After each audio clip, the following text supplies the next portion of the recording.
지난주에 우리는 나병 환자를 고치신 예수님의 말씀을 보면서 그 뒷부분의 말씀을 미처 나누지를 못했는데 오늘은 그 내용들을 한번 같이 나누도록 하겠습니다.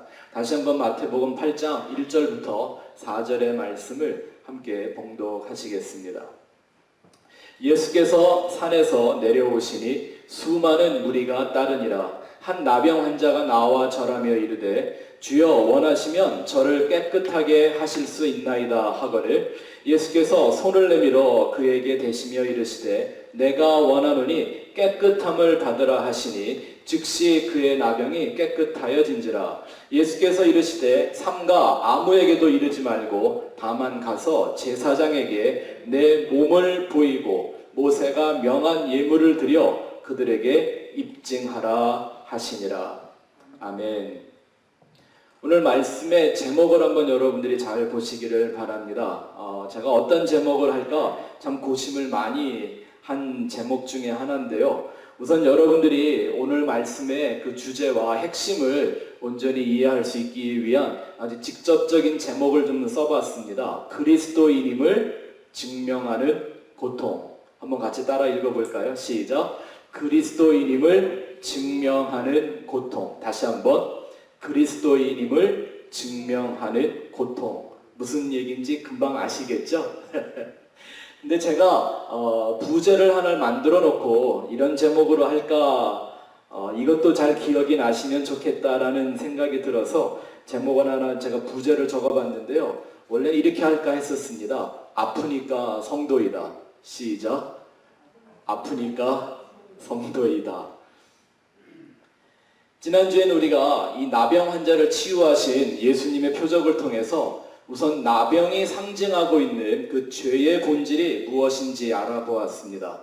하나님이 죄라고 정하시고 또 하나님만이 해결할 수 있는 그 죄가 무엇인가 나병이 그것을 우리에게 잘 가르쳐주고 있죠. 우리가 지난주에 하나의 결론의 말씀을 드렸습니다. 죄란 어떠한 형편에서든지 어떠한 이유에서든지 하나님과 분리되어 있는 그 상태, 그걸 바로 성경은 죄의 본질이라고 말하고 있습니다. 하나님과 온전히 하나 되지 못한 그 상태를 모두 다 죄라고 하는 것이죠.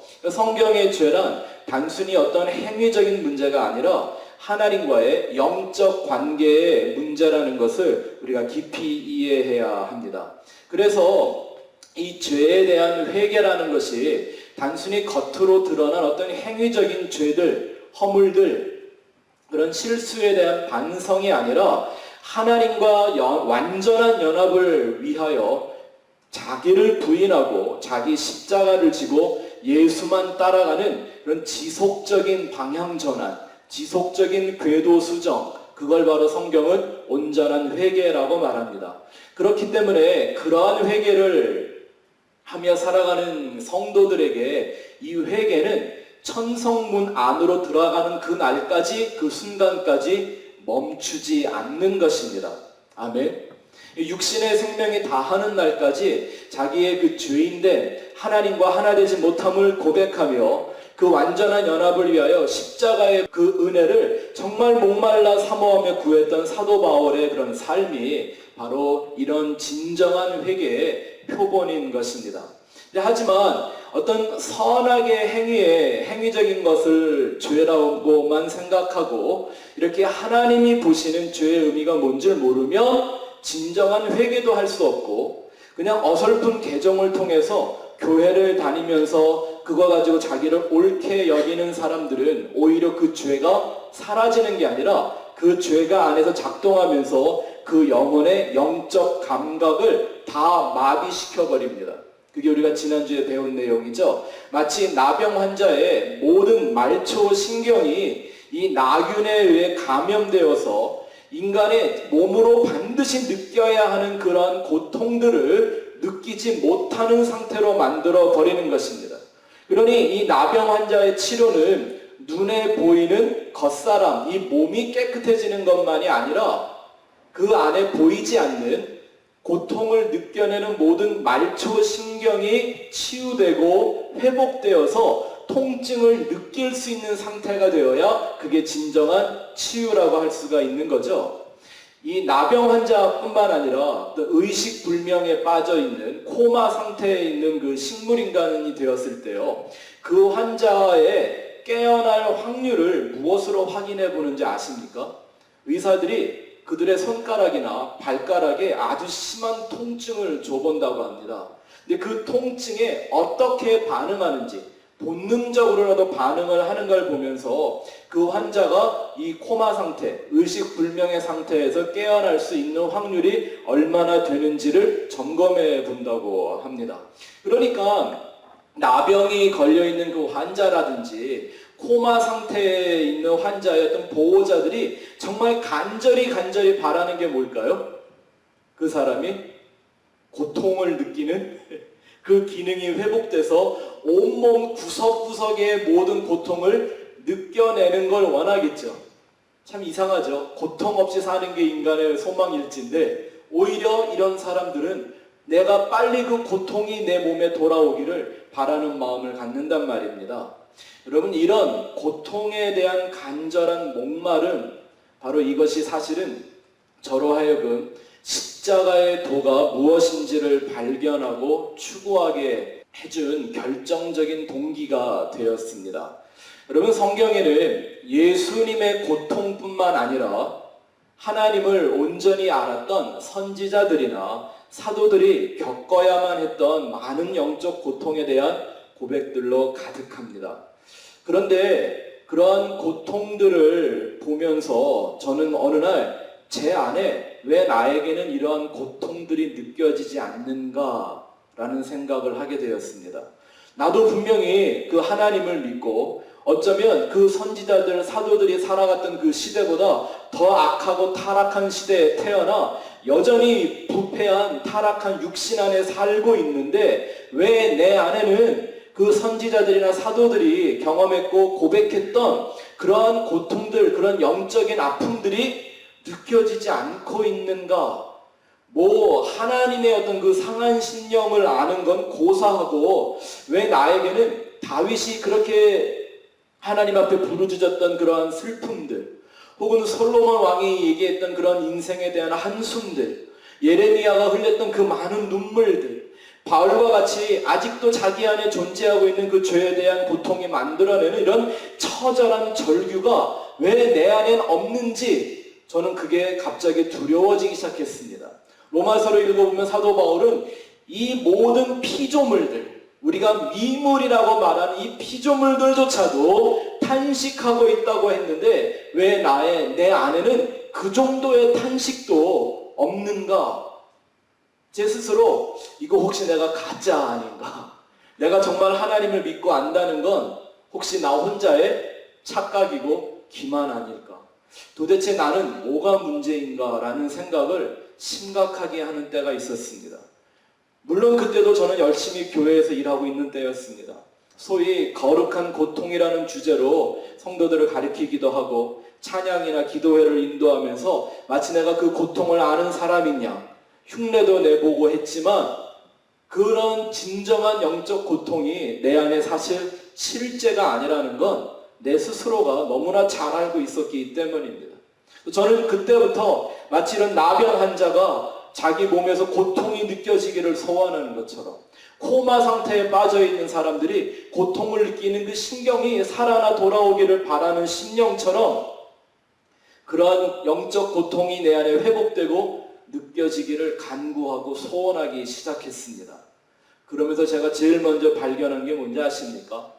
내가 얼마나 인본주의적인 종교에 감염이 되어 있고 어떤 실제가 아닌 영원한 것이 아닌 피상적인 기쁨이나 평화나 이런 것들만을 추구하며 하나님의 축복이라는 걸 그저 세상에서 고통이나 근심이 사라진 어떤 무사안일의 삶으로 착각하고 있었다는 사실입니다.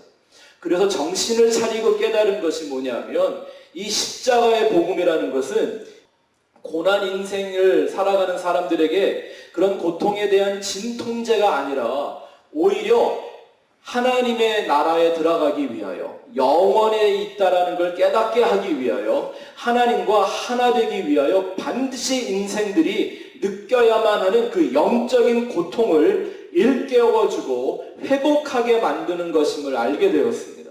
성경은 그렇게 된 심령들, 그 영적 고통이 무엇인지를 아는 사람들의 심령을 상한 심령이라고 부릅니다. 그리고 하나님은 그 상한 심령을 예배로 받으신다고 성경이 기록하고 있는 것을 여러분들이 잘 알고 계실 겁니다. 이 교회를 다니면, 교인들이 되고 나면 한 번쯤 꼭 하는 질문이 있습니다. 과연 내가 구원받은 사람인 줄 어떻게 알 수 있을까? 그런 확증을 가지고 싶은데, 또 주위에 보면 밑도 끝도 없이 구원받았다고, 자기는 오늘 죽어도 천국 간다고 막 자랑 삼아 떠드는 사람들이 있는데 왜 내 안엔 그런 확신이 없는가?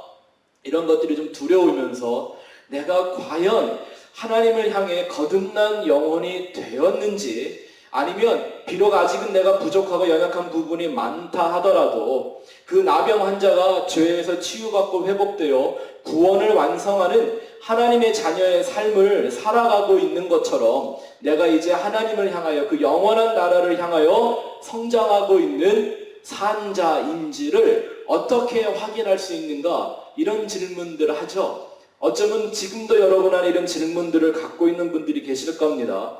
여러 가지 해법이 있겠지만 우선 오늘 본문에 의해서 한 가지를 분명하게 말씀을 드릴 수 있는 것은, 내가 어떤 것에, 무엇에 고통하는 사람인지, 내가 가장 예민하고 아프게 느끼는 고통들이 어떤 것인지를 보면 내가 과연 하나님의 자녀인지 아닌지, 내가 과연 그리스도의 영으로 인도함을 받고 있는 사람인지, 내가 물과 성령으로 그 진리로 거듭난 영혼인지 아닌지를 알 수가 있습니다.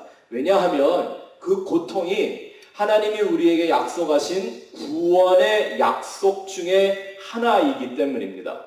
하나님의 자녀들이라면 반드시 소유하고 느끼게 되는 고통이 있다라는 말씀을 성경은 이렇게 얘기하고 있습니다. 로마서 8장 16절부터 18절 말씀 보실까요? 로마서 8장 16절부터 18절 읽어보겠습니다. 시작. 성령이 친히 우리의 영과 더불어 우리가 하나님의 자녀인 것을 증언하나니, 자녀이면 또한 상속자, 곧 하나님의 상속자요 그리스도와 함께 한 상속자니, 우리가 그와 함께 영광을 받기 위하여 고난도 함께 받아야 할 것이니라. 생각하건대 현재의 고난은 장차 우리에게 나타날 영광과 비교할 수 없도다. 여러분들의 귀에 익숙한 말씀은 아마 끝에 읽었던 마지막 절일 겁니다. 현재의 고난은 장차 나타날 영광과 좋게 비교할 수 없다. 그러니 지금 조금 어려워도 우리는 금방 아주 영광스러운 축복을 맛보게 될 거다. 이런 얘기 많이 들으셨잖아요. 근데 문맥을 잘 보셔야죠. 이게 그런 사람들에게 공허한 희망이나 전해주는 그런 메시지가 아니란 말입니다. 무엇을 설명하기 위해 이런 말씀을 하셨어요? 우리가 하나님의 자녀, 곧 하나님의 상속자, 하나님의 자녀가 되어서 그리스도의 영광만을 물려받는 것이 아니라 무엇도 상속을 해야 된다? 그리스도의 고난도 상속받는다라고 얘기하고 있습니다. 진짜 하나님의 자녀라면 하나님이 직접 주시는 구원의 약속 두 가지가 있는데, 하나는 그리스도의 영광이요, 또 하나는 그 영광을 깨닫게 만드는, 그 영광을 바라보게 만드는 영적 고통이 있다라는 겁니다. 그 영광을 아는 것만큼 깨닫게 되는 고통의 상속자도 된다라는 것이죠. 이게 바로 진리의 성령으로만 거듭난 영혼들이 알 수 있는 무언가가 있다라는 얘기입니다. 예수의 십자가의 은혜와 진리로 새로운 피조물이 된 심령들만이, 하나님을 향한 그 영적 신경이 회복되고 되살아난 영혼들만이 느낄 수 있는 그리스도의 고통이 있다라는 거죠. 또 한 구절을 살펴볼까요? 히브리서 12장 6절부터 8절의 말씀입니다. 히브리서 12장 6절에서 8절 시작.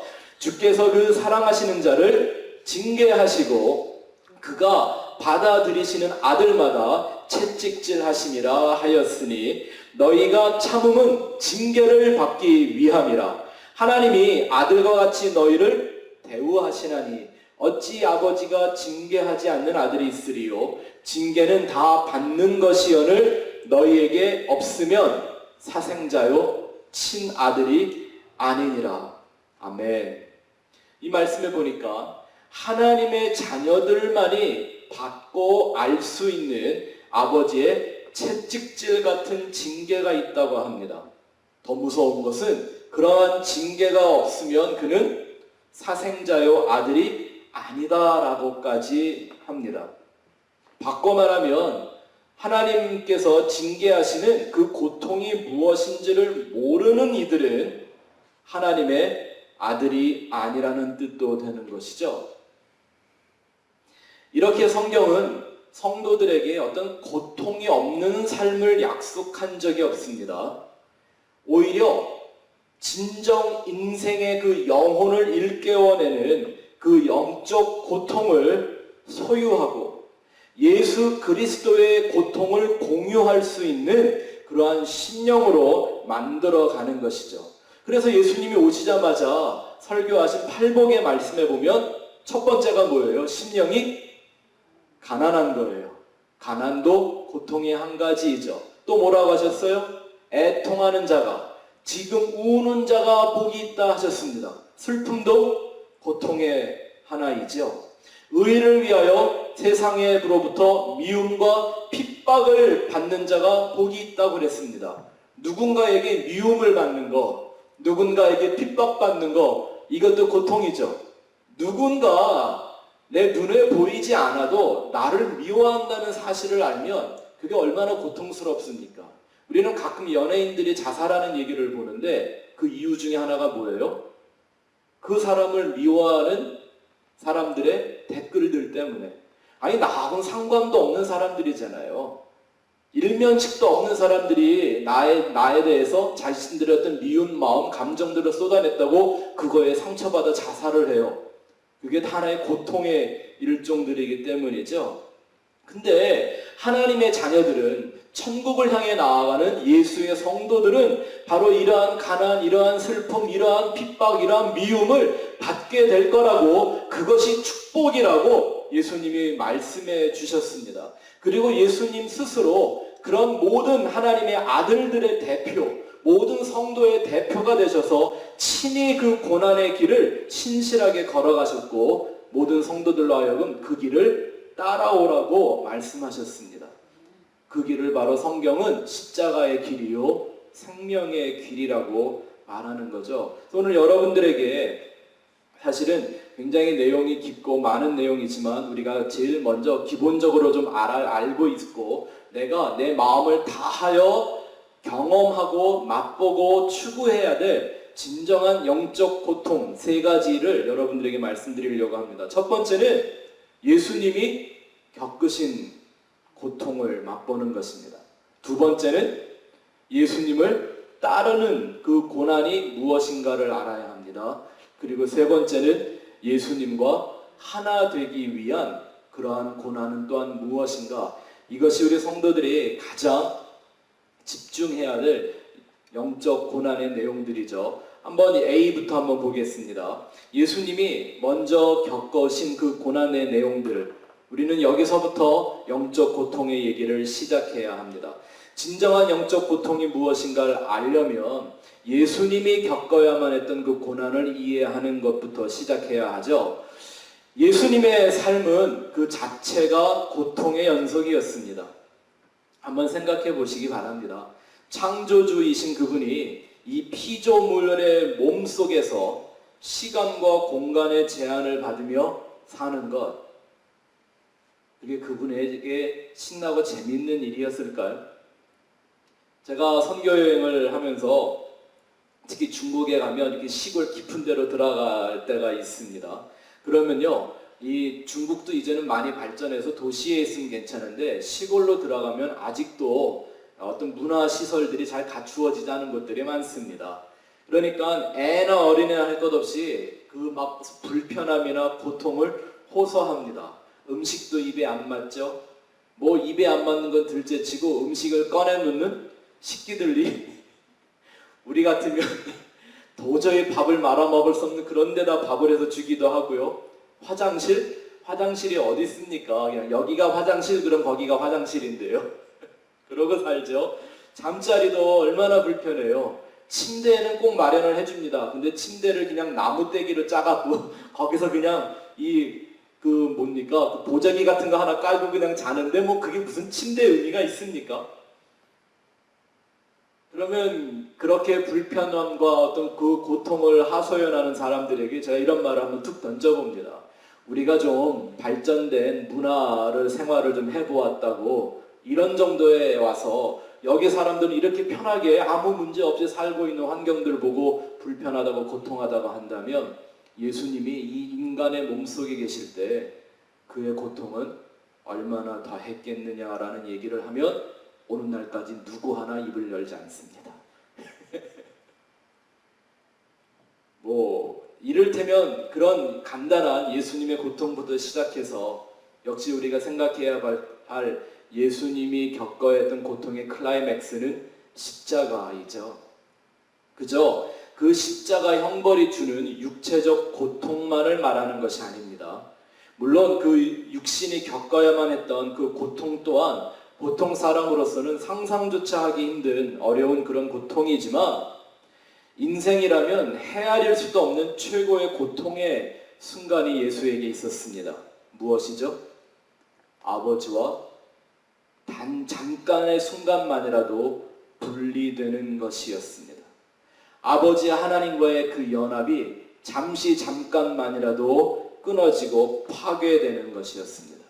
그것이 예수님에겐 견딜 수 없는 고통으로 십자가 위에서 엘리 엘리 라마 사박다니, 하나님 어찌하여 나를 버리시나이까, 절규할 만큼의 고통이었다라는 것을 우리가 기억해 볼 수가 있습니다.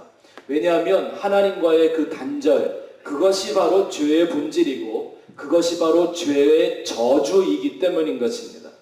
그 죄의 권세를 멸하시기 위하여 예수님은 대신 십자가 위에서 나에게 쏟아져야 할 그 저주를 예수님이 대신 담당해 주셨던 것이죠. 그런 십자가의 삶을 살아가신 예수의 삶을 성경은 이렇게 기록하고 있습니다.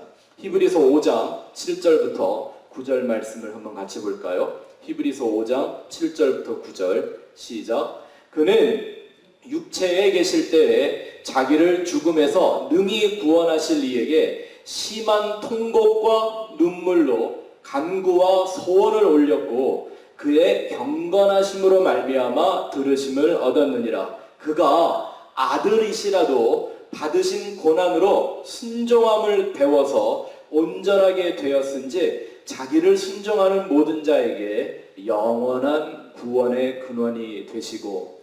아멘. 여기 보니까 예수님이 당신을 구원하실 아버지 하나님에게 심한 통곡과 눈물과 간구와 소원을 올렸다고 했습니다. 아니, 예수님이 구원자이신데 왜 당신을 구원할 아버지에게 이런 기도를 했다고 얘기하십니까? 이게 바로 우리 성도, 하나님의 자녀가 될 그 성도들을 위해 대표하는 모습을 보여주시는 거죠. 그리고 그러한 얘기를 경건하심이라고 설명을 하고 있는데요. 이게 좀 번역이 잘못됐습니다. 경건하심이 아니라 원래 이 말은 율라베이아라는 뜻인데요. 이 말이 뜻은 경외함입니다. 경외함. 경건이 아니라 경외함.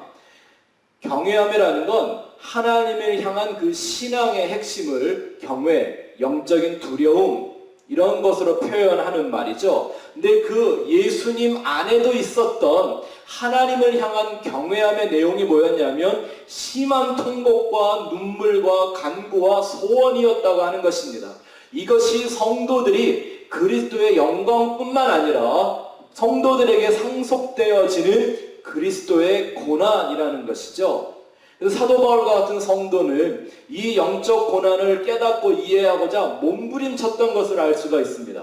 빌립보서 3장 10절부터 12절 말씀을 한번 읽어보죠. 시작. 내가 그리스도와 그 부활의 권능과 그 고난의 참여함을 알려하여 그의 죽으심을 본받아 어찌하든지 죽은 자 가운데서 부활에 이르려 하노니 내가 이미 얻었다 함도 아니요 온전히 이루었다 함도 아니라 오직 내가 그리스도 예수께 잡힌 바 된 그것을 잡으려고 쫓아가노라. 무엇에 참여한다고요? 부활의 권능만이 아니라 그 고난에 참여함을 알려하고 그 죽으심을 본받기 원했습니다. 왜냐하면 그 죽음을 통해서만 부활의 영광이 주어지는 거라고 얘기했죠. 읽은 그 마지막 절의 말씀에 뭐라고 됩니까? 그 그리스도 예수께 잡힌 바 된 그것을 잡으려고 쫓아간다 이렇게 얘기를 했는데, 여기서 쫓아간다는 말도 헬라어로 디오코라는 단어인데요, 이건 단순히 어떤 걸 얻기 위하여 노력한다라는 뜻이 아니라 싸워서 뺏어낸다라는 뜻이 있는 말입니다. 예수님이란 말씀하셨죠? 하나님의 나라는 어떤 자들의 것이다? 침노하는 자들의 것이다 라고 했습니다. 여기서 이 디오코라는 말, 쫓아간다라는 말은요, 이 쫓아간다라는 말로는 다 표현이 설명이 안 되는 부족한 말이죠. 내가 정말 분투하고, 또 이 디오코라는 말 언제도 쓰여지냐면 핍박을 받는 걸 의미합니다. 핍박을 받을 만큼 그것을 얻기 위하여, 쟁취하기 위하여 싸우는, 영적 싸움을 싸우는 그것을 상징하는 말이죠. 이렇게 예수님의 고난의 내용을 이해하고 그 영적 고난에 동참한다는 것은요, 무슨 믿음 좋은 사람들이나 이렇게 선택하거나 나도 원치 않았던 고통이 어느 날 나에게 그냥 찾아오면 할 수 없이 견뎌내는 그러한 것들이 아닙니다. 잘못하면 이 기독교라는 복음이요, 무슨 고통을 굉장히 미화시키죠.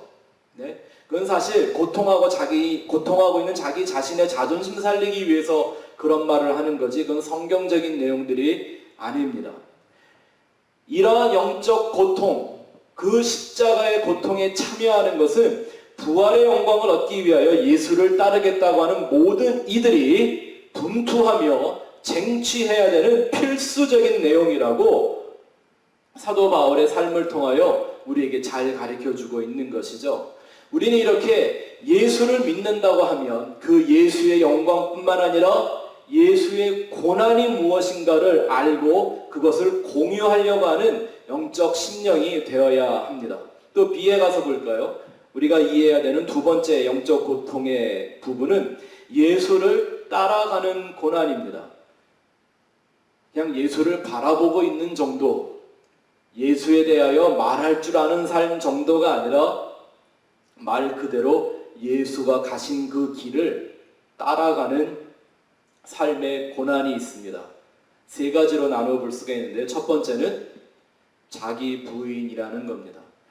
여러분, 한 죄인이 천국문에 이르도록 예수님을 따라가는 것에는 엄청난 대가와 이런 고통이 따릅니다. 어떤 것이죠?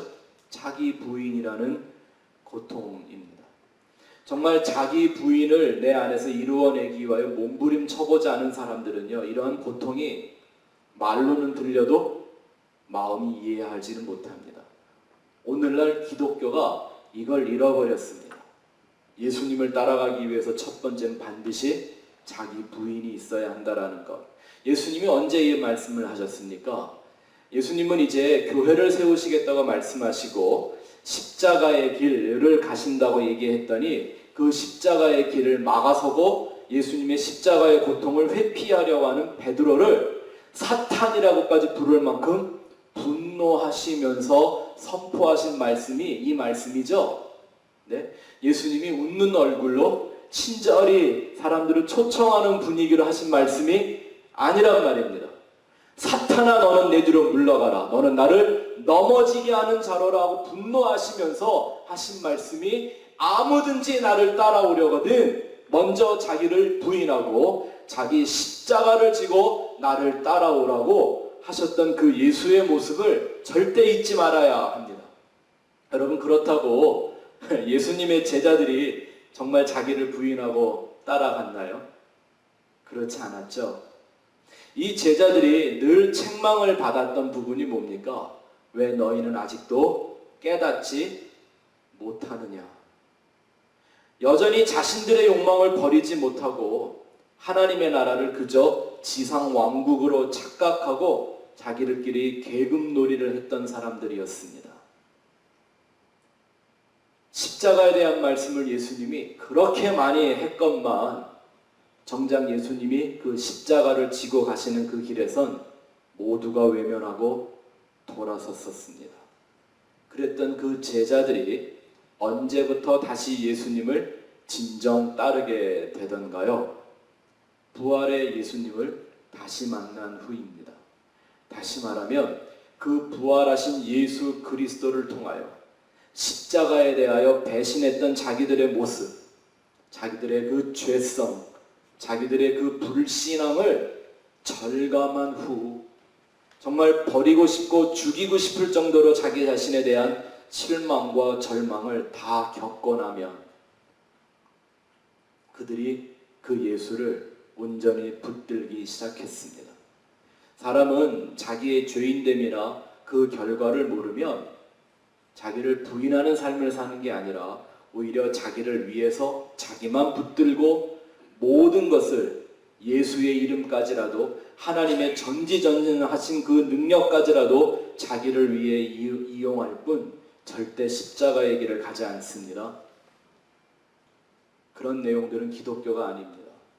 십자가의 원수로 행하는 일이라고 성경이 가르쳐주고 있습니다. 그래서 이 십자가의 도를 우리에게 증거하기 위하여 선택을 받은 사도 바울은 날마다 이런 고백을 하지 않습니까? 내 안에 나는 죽고 이제 오직 예수 그리스도만 산다는 것을 자랑합니다. 나는 날마다 죽는다라고 고백하는 것입니다.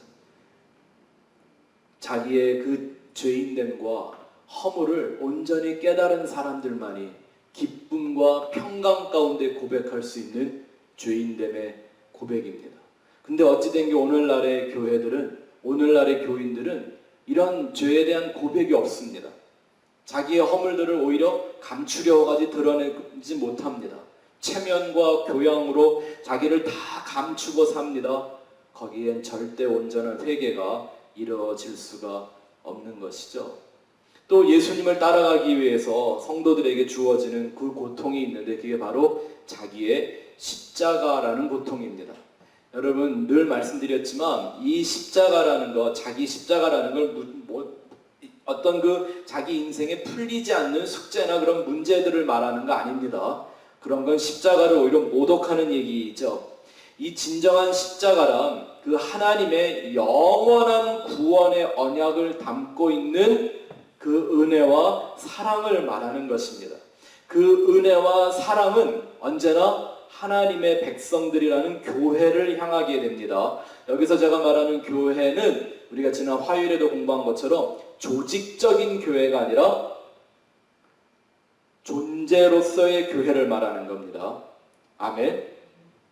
예수의 몸이라고 하는 그 존재로서의 교회, 예수의 신부가 되는 존재로서의 교회, 오늘날 우리가 눈에 보이는 조직적인 교회 말고요, 그 교회를 향한 하나님의 영원한 은혜와 사랑의 언약을 지고 가는 것이 바로 자기 십자가를 지고 가는 삶이라고 해석할 수가 있죠. 그래서 이 천국의 열쇠, 또 반석 위에 교회를 세우겠다고 말씀하셨던 베드로에게 부활하신 예수님이 다시 찾아오셔서 뭐를 하셨죠?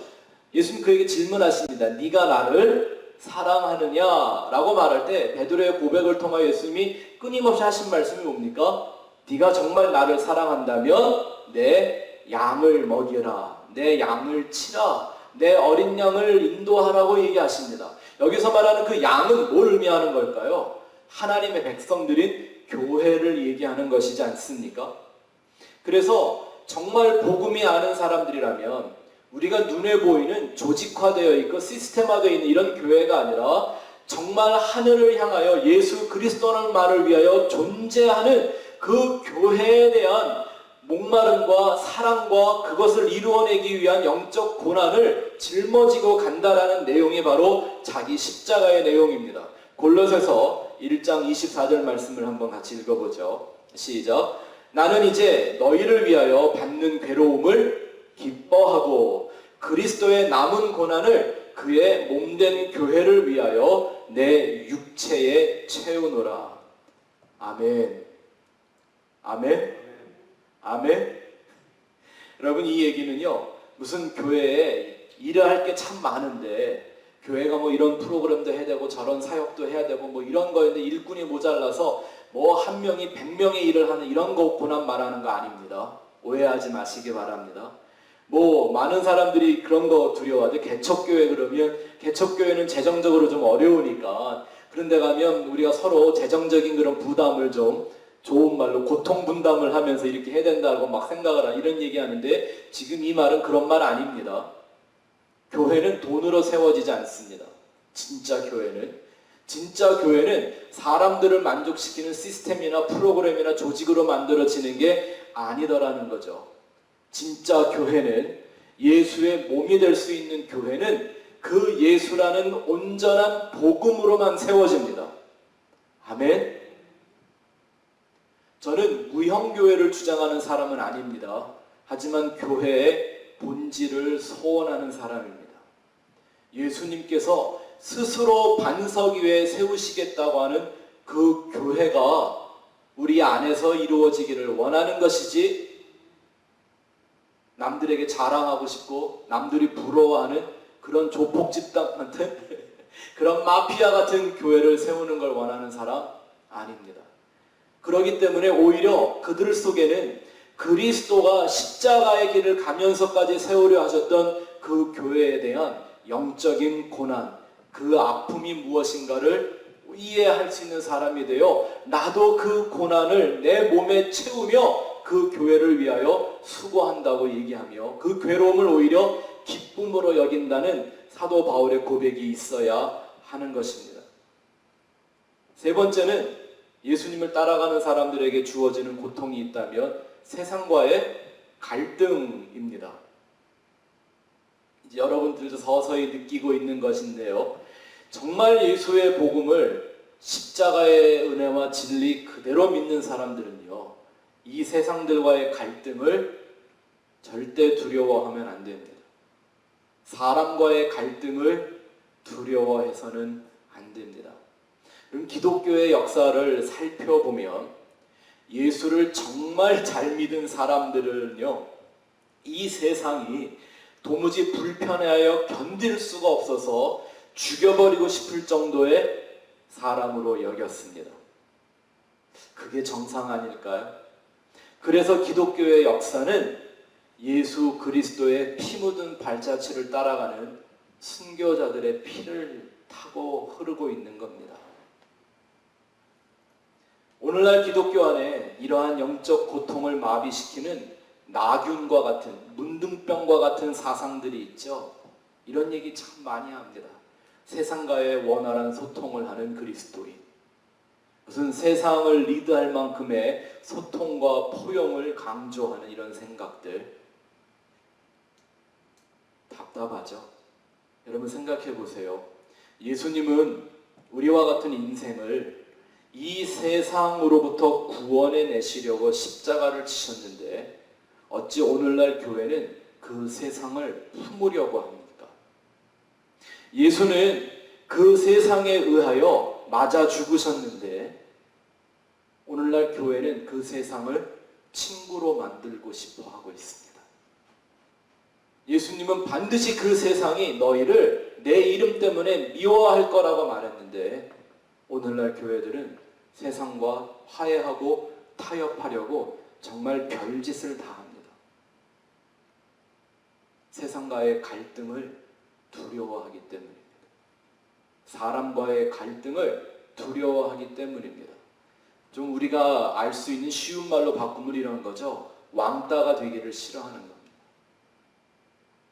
그런 성도들에 대하여, 그런 교인들에 대하여 베드로가 뭐라고 경고하고 있는가 한번 볼까요? 베드로전서 5장 8절부터 10절 말씀 같이 읽어봅시다. 시작. 근신하라 깨어라 너희 대적 마귀가 우는 사자같이 두루다니며 삼킬 자를 찾나니 너희는 믿음을 굳건하게 하여 그를 대적하라. 이는 세상에 있는 너희 형제들도 동일한 고난을 당하는 줄을 알미라.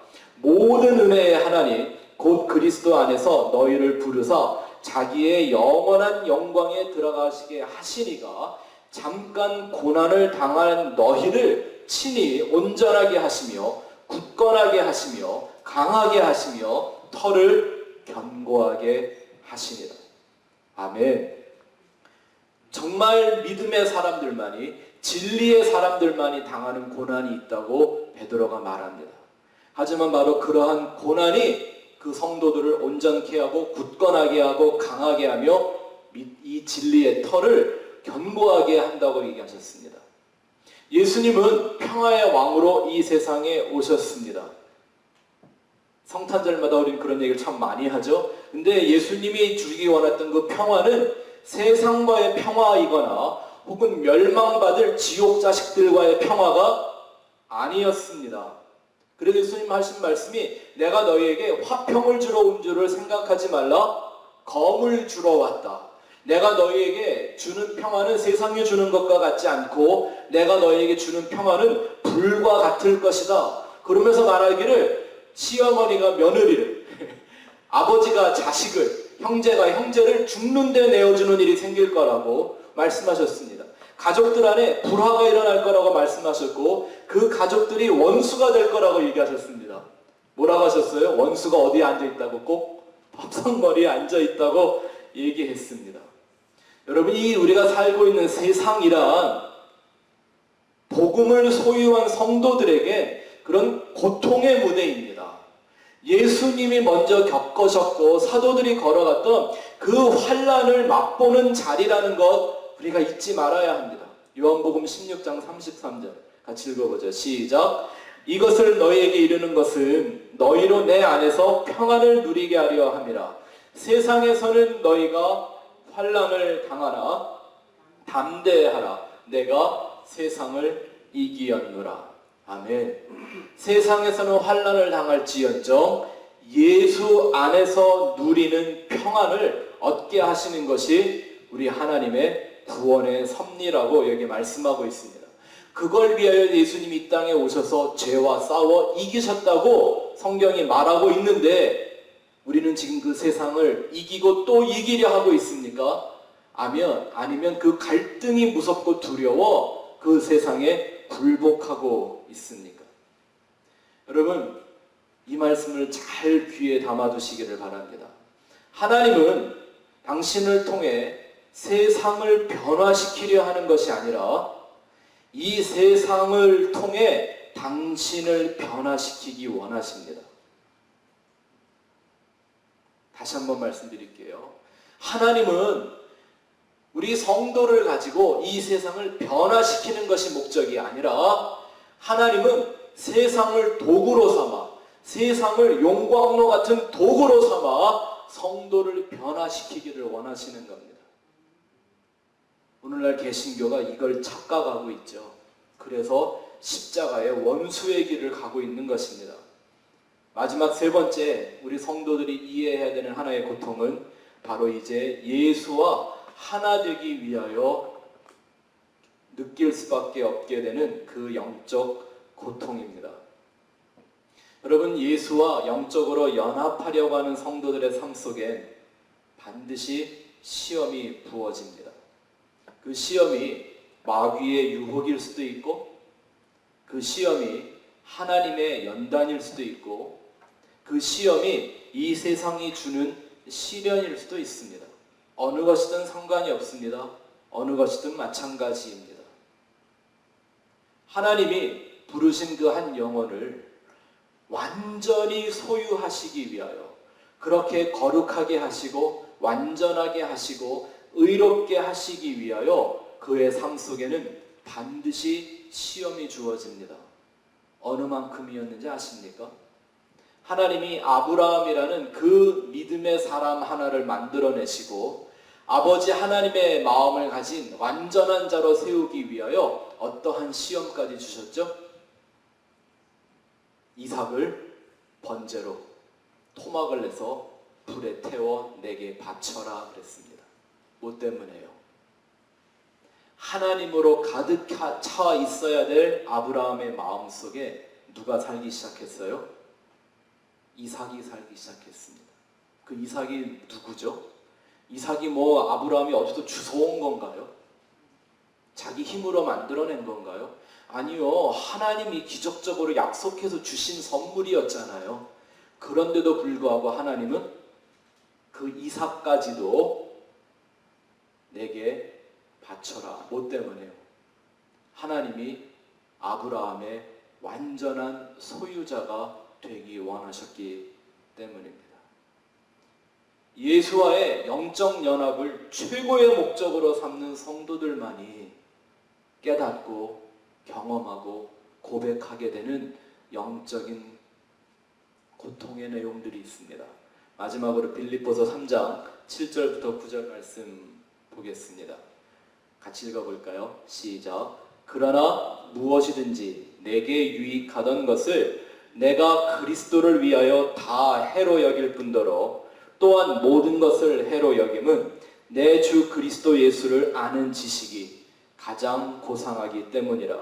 내가 그를 위하여 모든 것을 잃어버리고 배설물로 여김은 그리스도를 얻고 그 안에서 발견되려 함이니 내가 가진 의의는 율법에서 난 것이 아니요 오직 그리스도를 믿음으로 말미암은 것이니 곧 믿음으로 하나님께로부터 난 의라. 아멘.